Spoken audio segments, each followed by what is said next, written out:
কিছু সময়ের জন্য ফিরে গিয়েছিলাম সোনালি সেই দিনগুলোতে। যদিও ঘোড়াগাড়ি এখন সহসা চোখে পড়ে না, শুধুমাত্র গাইবান্ধার চর এলাকায় এর দেখা মেলে।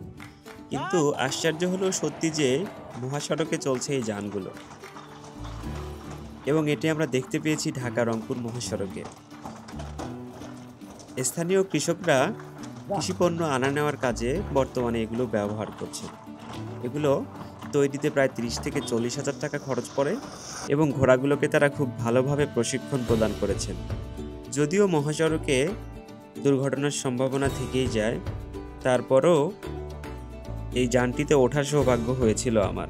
প্রথমে কিছুটা ভয় পাচ্ছিলাম, তারপরে বুঝলাম যে ঘোড়াগুলো খুবই প্রশিক্ষিত।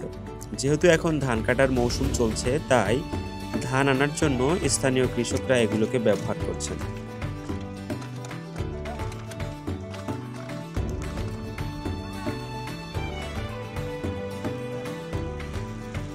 একপাশে যান্ত্রিকতা আর একপাশে উত্তরবঙ্গের ঐতিহ্য, দুটো মিলিয়ে একদম পারফেক্ট মিস্ট্রি।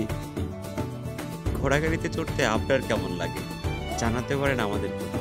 আবারও দেখা হবে নতুন কোনো পর্বে। Rakibul Hasan, voice of